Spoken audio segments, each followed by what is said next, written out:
Merhaba canlarım. Fal Kader kanalıma hepiniz hoş geldiniz. Aramıza yeni katılan dostlarımıza da uzun zamandır benimle birlikte olan değerli takipçilerime de sevgilerimi gönderiyorum.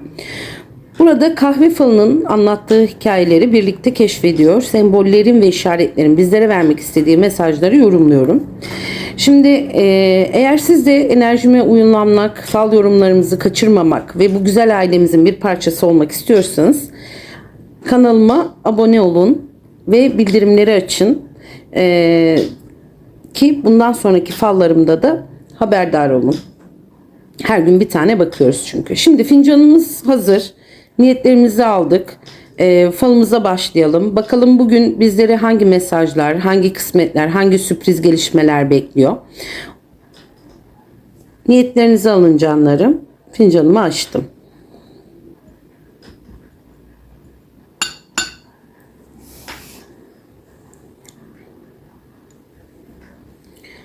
Evet, burada çok net bir aslan figürü görüyorum. Aslan bir tepenin üzerine çıkmış ve son adımını atmak üzere. Bu görüntü bana güç, cesaret ve başarı enerjisini verdi. Sanki uzun zamandır mücadele ettiğiniz bir konuda artık zirveye yaklaşmışsınız. Aslanın iki ayağının tepede olması, hedefin büyük kısmının tamamlandığını, son adımını atmak üzere olması ise çok yakın zamanda sonuç alacağınızı gösterdi bana.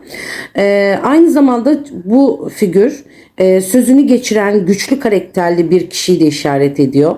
Eğer hayatınızda böyle biri varsa bu kişiden gelecek bir destek veya haber gündeme gelebilir. Genel olarak enerjiye baktığımda ise emek verilen bir konuda yükseliş, saygınlık kazanma ve hedefe ulaşma enerjisi oldukça baskın burada. Ve şöyle söyleyeyim, hemen bu aslanın altında iki tane balık görüyorum ben. Bu kısmetin, bereketin ve maddi kazancın en güzel sembollerinden biri. Üstelik iki tane çıkmış olması peş peşe gelecek iki ayrı kısmete ya da iki farklı fırsata işaret ediyor. Aslanın altında, hemen altında çıkmış olması çok anlamlı. Çünkü burada başarıyla gelen bir kazanç enerjisi görüyorum. Yani kişinin verdiği emeklerin karşılığını alması, yükselişe geçmesi ve bunun beraberinde maddi veya manevi bir kazanç getirmesi söz konusu. Güzel haberleri de temsil ediyor bu balık. Özellikle beklenen bir ödeme, iş fırsatı, anlaşma ya da haneye gelecek bir para gündeme gelebilir. Enerji oldukça temiz, bereketli çıkmış canlarım. Aslanın gücüyle aslanın gücüyle birleşen iki balık emek verildi ve karşılığı geliyor mesajını veriyor bana. Şimdi buraya geldiğimde iki kişi ve bakın bir ok işareti gördünüz mü? Şimdi burada karşılıklı duran iki kişi var. Bu iki kişinin başlarının üzerinde çok belirgin bir ok işareti var. Bu ok işareti falda genellikle yönü belli olan bir gelişmeyi netleştirecek bir konuyu ya da hedefe doğru ilerleyen bir enerjiyi temsil eder. İki kişinin üzerlerinde çıkmış olması, başlarının hemen üzerinde önemli bir görüşme, yüz yüze bir konuşma ya da iki kişi arasında sonuçlanacak bir mesele olacak. Hemen yanında da bir kuş figürü görüyorum ve kuş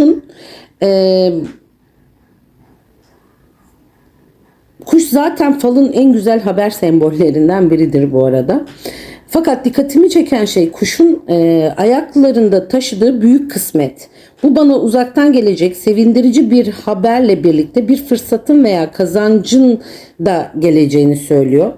Bu kısmet dediğim şey bir nevi meşe palamuduna benziyor canlarım. Bakın şurada. Kuşun ayaklarında. Bakın ok işareti de şurada.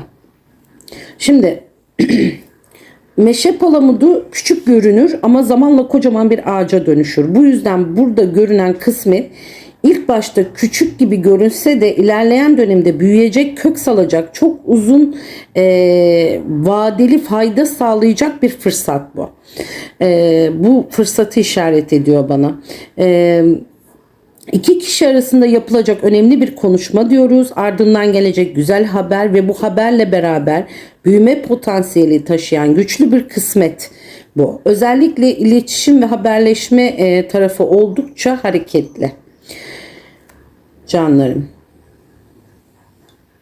Şimdi buraya geldiğimde burada bir ben sanki bu bir şato. Oldukça net bir şato görüyorum. Üstelik sıradan bir yapı değil bu. Kapıları, pencereleri var canlarım. Bakın hemen şurada kapıları, şurada pencereleri, bakın şurada. Ve bir bayrağı bile var yani. Tepesinde dalgalanan bir bayrağı bile var. Çok ihtişamlı çıkmış. Şato falda genellikle güç, statü, korunma, güvenli bir alan ve büyük hedefler anlamına gelir. Bayrak olması şatonun üzerinde bir konuda zafer kazanmayı, başarı elde etmeyi ya da kişinin kendi alanında söz sahibi olacağını gösterir. Bayrak her zaman sonuç alma ve gurur duyulacak bir gelişmeyle ilişkilendirilir. Şimdi dikkatimi çeken diğer detay ise şatonun içinde iki kişinin olması ve bu bana iki kişinin ortak bir hedef etrafında birleşeceğini düşündürüyor. Bu bir ilişki, ortaklık, aile içi bir konu ya da önemli bir işbirliği olabilir. Şatonun içinde olmaları bu kişilerin dış etkilerden korunarak kendi aralarında sağlam bir bağ kuracağını gösteriyor bana.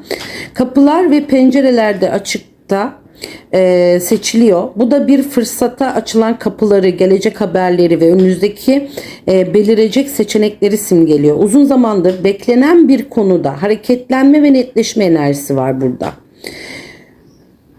Şimdi şöyle söyleyeyim, şato figürü genel güven, başarı, yükseliş, iki kişinin birlikte kuracağı sağlam bir düzenin habercisi gibi duruyor burada canlarım.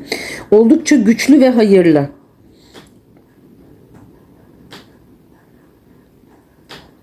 Çok güzel. Evet, burada köklenmiş bir de ağaç görüyoruz. Bakın şurada köklenmiş bir ağaç bu. Hemen yanında şatonun.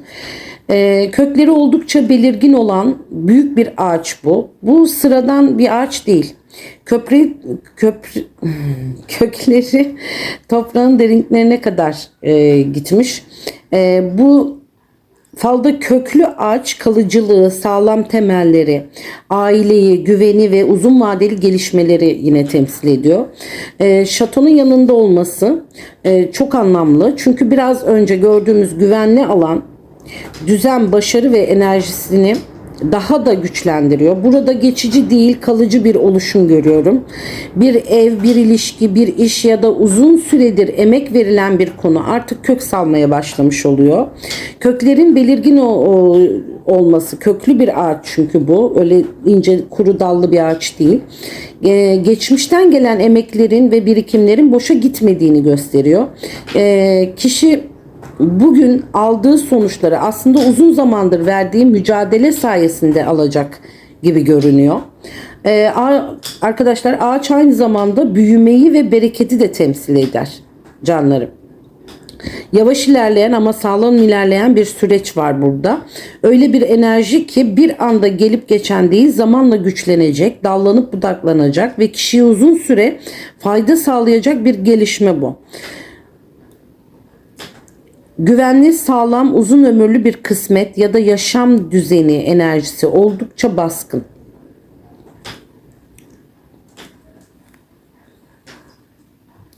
Şimdi ben burada büyük bir fil görüyorum. Bakar mısınız şuna?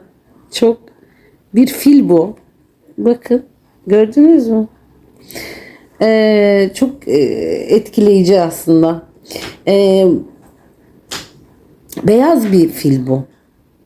Falda gücü, bereketi, sabrı ve büyük kısmetleri temsil eder. Ancak beyaz fil çok daha özel bir sembol. Çünkü beyaz renk temiz enerjiyi, hayırlı gelişmeleri ve manevi olarak korunmayı ifade eder. Bu bana uzun zamandır beklenen ama gecikmiş bir dileğin ya da önemli bir konunun hayırlı bir şekilde sonuçlanacağını söylüyor. Fil ağır ama emin adımlarla ilerler. Bu yüzden burada acele etmeyen, aceleyle gelmeyen fakat sağlam şekilde gerçekleşecek bir gelişme görüyorum canlarım. Aynı zamanda beyaz fil kişinin hayatına girecek büyük bir fırsatı veya değerli bir desteği de gösteriyor. Bu öyle küçük bir kısmet değil. Etkisi uzun sürecek, kişiyi rahatlatacak ve güçlendirecek bir enerji taşıyor burada. Sabır gerektiren bir süreç yaşadıysa bu figür beklediğine değecek mesajını veriyor bana. Çünkü filin enerjisi bolluk, bereket ve kalıcı başarıdır. Üstelik beyaz çıkması bu gelişmenin temiz niyetlerle ve hayırlı şekilde geleceğini gösteriyor canlarım. Sanki yani şöyle söyleyeyim size, bakın yani bakar mısınız, hortumu bile var yani bu filin de biraz böyle odaklanmada sıkıntı var telefonda, gördünüz mü? Sanki bakın hemen bunun yanında da bir kişi dilek balonu uçuruyor, görüyor musunuz? Bakın dilek balonu, bir kişi dilek balonu uçuruyor burada. Gökyüzüne doğru salmış bir dilek balonu bu. Umut dolu bir sembol. Dilek balonu falda genellikle niyetlerin evrene gönderilmesini, beklenen bir dileğin gerçekleşme yoluna girmesini ve kişinin içinden geçen bir arzunun artık harekete geçmesini temsil eder. Bu figür bana uzun zamandır aklınızda olan bir dileğin ya da hedefin yavaş yavaş yükselmeye başladığını söylüyor. Balonun gökyüzüne doğru çıkması sıkıntıların hafiflemesine, yüklerin azalmasına ve önünüzün açılmasına da işaret ediyor. Bir haber bekleyenler için de güzel bir enerji var burada. Çünkü havaya yükselen bu balon gönderilen bir mesajın, yapılan bir başvurunun ya da edinilen bir duanın karşılık bulabileceğini gösteriyor canlarım. Çok güzel. Şimdi genelleme yaptığımda şöyle söyleyeyim size, umut, dilek, bekleyiş ve güzel gelişmelerin yaklaşması enerjisi görüyorum. Kişi kalbinden geçen bir konuyla ilgili acaba olur mu diye düşünüyorsa bu figür o dileğin duyulduğunu ve doğru zamanda karşılığını alabileceğini bana anlattı canlarım. Çok güzel çıktı. Yani fincanımız gerçekten çok güzel çıktı. Şimdi bakın fincanın dibine doğru baktığımda burada ben bir susamuru görüyorum. Kuyruğu bile var. Görüyor musunuz? Bakın. Çok tatlı bir figür bu. Bu bana suyun içinde yüzen bir susamurunu andırdı. Fincanın dibinde çıkması önemli çünkü dip kısmı genellikle kişinin iç dünyasını, bilinçaltını, zamanla ortaya çıkacak durumları anlatıyor biliyorsunuz. Bu susamuru oldukça özel bir sembol. Zekayı, uyum sağlamayı, neşeyi ve zorlukların içinden pratik çözümleri bularak çıkmayı temsil ediyor.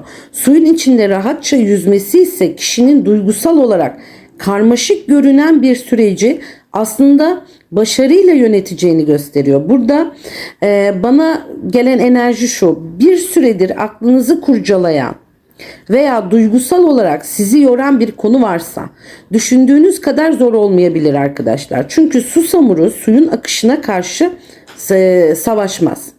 Akışı kullanır. Siz de bu konuyu bir konuda doğru zamanı bekleyerek ve akıllıca hareket ederek istediğiniz sonuca ulaşabilirsiniz canlarım. Ayrıca bu figür haneye gelecek keyifli haberlere, yüz güldüren gelişmeleri ve çevrenizde size iyi gelen insanları da temsil ediyor. Fincanın en dibinde çıkmış bu, şöyle söyleyeyim, şu an tam görünmeyen ama zamanla ortaya çıkacak güzel bir enerjinin varlığını işaret ediyor. Bu diğer duygularla duygusal bir rahatlama. Yani genel olarak yorumladığımda çözüm bulma, huzur ve yüzünüzü güldürecek gelişmeler görüyorum canlarım. Susamuru burada adeta her şey yolunda, yolunu bulacak diyor size. Çünkü çok güzel çıkmış canlarım.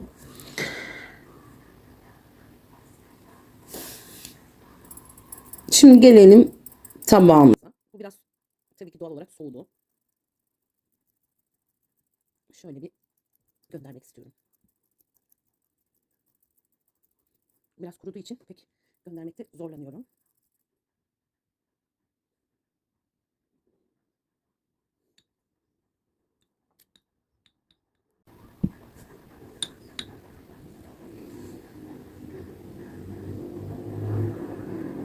Evet.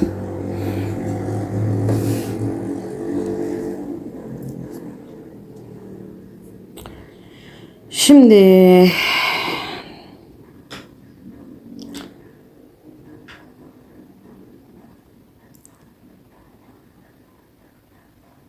burada sanki bir iki kişi var. Yani bu bir salın üstündeymiş gibiler. Burada sanki bir sal var. Bu salın üstünde iki kişi var. Ve bir de ayakta olan bir kişi var. Bakın sanki bir kürek bir nehirde gidiyormuş gibi. Burada da iki kişi var. Bir tanesi sanki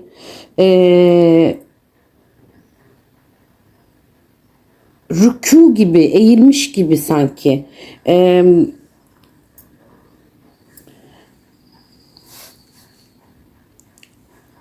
Şöyle bir bakayım neler var daha. Şimdi bir sal ve bu salın üzerinde iki kişi oturuyor. Birisi ayakta durmuş. Üç kişi hatta. Elinde sopa ya da kürek gibi bir şeyle salı yönlendiriyor gibi duruyor. Diğeri ise oturmuş ve sanki iki kişi oturuyor. Bir tanesi sanki eğilmiş rükû eder gibi bir pozisyonda duruyor. İki farklı enerji var burada.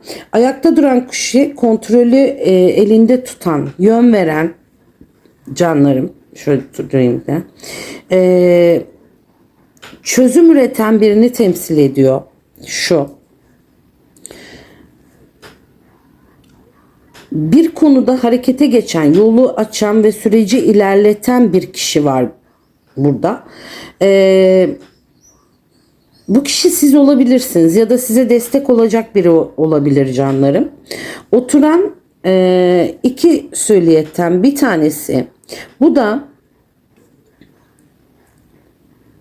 diğer iki kişi ise teslimiyet, düşünme, kabullenme, iç muhasebe enerjisini taşıyor. Sanki uzun süredir mücadele eden edinilen bir konuda artık olacağına varır diyerek beklemeye geçen biri var burada. Salın üzerinde olmaları çünkü su duyguları, sal ise kişinin hayat yolculuğunu temsil eder. Burada iki kişinin aynı salda olması artık bu kaderi birlikte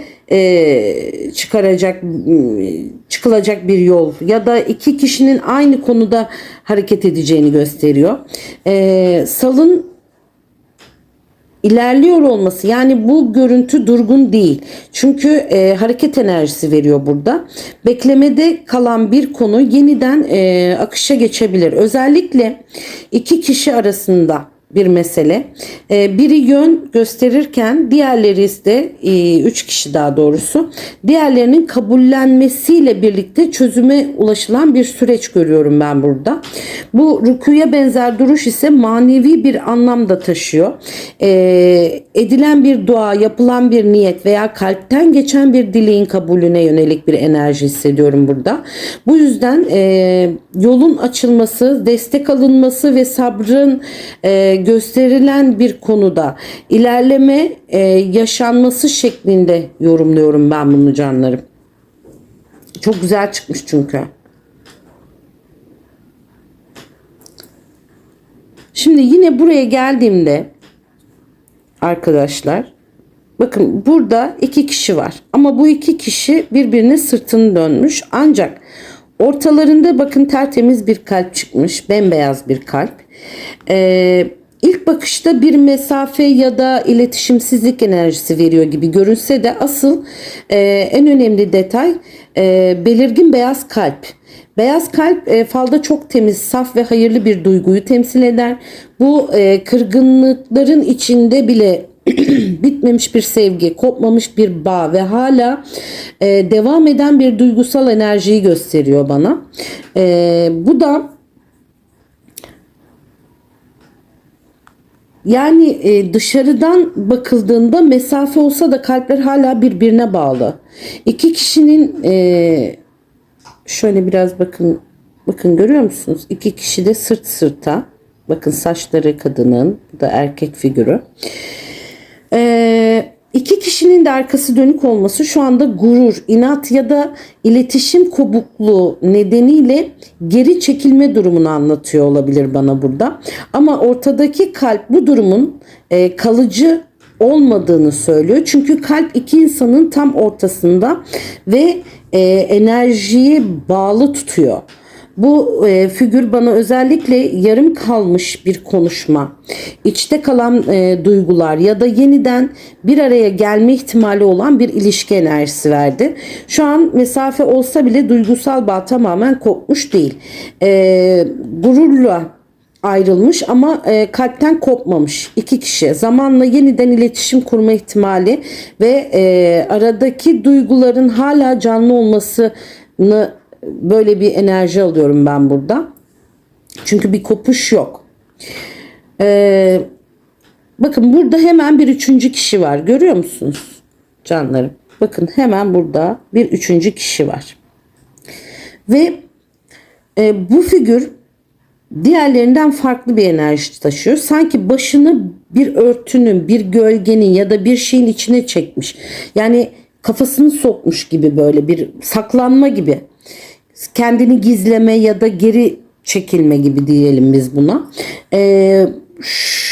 Bu görüntüde bana şunu anlatıyor. İki kişi arasında durumun dışında kalan, kendini sürece tam dahil etmeyen ya da duygusal olarak geri planda duran bir üçüncü kişi enerjisi bu.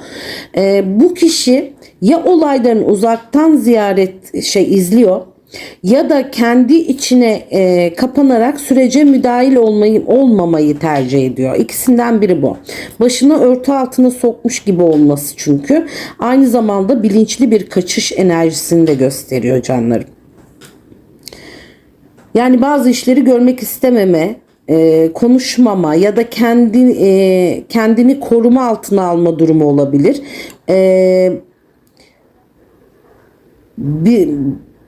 Bu kişi olan bitene rağmen kendini geri çekmiş ve duygusal olarak görünmez kalmayı seçmiş gibi duruyor burada. Şimdi iki kişi arasında devam eden bir duygusal bağ, ortada güçlü bir kalp enerjisi ve buna paralel olarak sürecin dışında kalmayı seçen üçüncü bir figür görüyorum. Bu da İlişkisel bir durumda hem duygusal bağın hem de dış etkilerin aynı anda var olduğunu bana söylüyor canım. Burada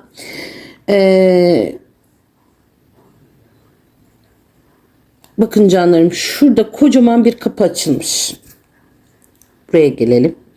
Burada kocaman bir kapı var. Görüyor musunuz? Bu kapının ağzında da iri yarı, bakın vücudu iri yarı. Bu kapıdan içeri girmeye çalışıyor ama bayağı iri yarı biri bu. Yani bakın vücudu, bir dakika. Bakın vücudu, bacakları, kolları. Yani çok güçlü bir görüntü var burada. Kocaman bir kapı açılmış ve bu kapının eşiğinde bu insan içeri giriyor. Oldukça iri yapılı, güçlü ve kendinden emin bir enerji taşıyor. Ve en dikkat çekici detay bu kişinin kapıdan içeri doğru ilerliyor olması. İlerliyor, yani kapıdan giriyor. Kapı genellikle yeni bir başlangıcı, yeni bir fırsatı ya da hayatın bir alanında açılan önemli bir eşiği temsil ediyor. Bu kapının bu kadar büyük ve belirgin olması sıradan bir değişim değil bu. Yani hayatı etkileyebilecek güçlü bir geçişi gösteriyor bana canlarım. Bu kapıdan içeri giren süliyet ise bu kendi yeni döneme giren bir kişi ya da kişinin kendi hayatında cesurca attığı bir adımı temsil ediyor. Geniş ve güçlü vücudu var. Kararlı, etkili ve söz sahibi bir enerji anlattı bana. Bu kişi hayatınızda belirleyici bir rol oynayan biri olabilir. Ya da siz kendi hayatınızda böyle bir gücü temsil ediyor olabilirsiniz canlarım. Kapıdan içeri girmiş. Aynı zamanda bir eşik aşılıyorum. Yani artık bekleme değil, harekete geçme, yeni bir döneme girme ve önemli bir kararın uygulanmaya başlaması enerjisini aldım ben burada. Büyük bir fırsat kapısı, güçlü bir giriş yapan bir enerji ve hayatın yönü değiştirilebilecek bir başlangıç görüyorum. Bu figür artık yeni bir sayfa açılıyor mesajını çok net bir şekilde arkadaşlar bana veriyor. Bilginiz olsun. Tabağımız da gayet güzel çıktı bence. Değil mi?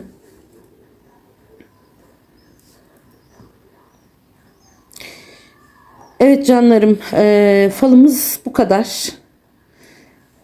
Umarım uyumlanmışsınızdır. Bugün gördüğümüz tüm semboller aslında çok net bir mesaj veriyor bize. Bazı şeyler kapanırken bazı yeni kapılar açılıyor. Eğer siz de bu enerjilere uyumlandıysanız yorumlara mutlaka yazın. Hangi figür sizi en çok etkiledi? Birlikte yorumlarız. Kanalıma yeni geldiyseniz tekrar ediyorum. Hoş geldiniz. Ailemize katılmak için abone olmayı ve bildirimleri açmayı unutmayın. Bir sonraki falda yeniden buluşmak dileğiyle. Kendinize iyi bakın. Enerjileriniz hep yüksek olsun efendim. Hoşça kalın.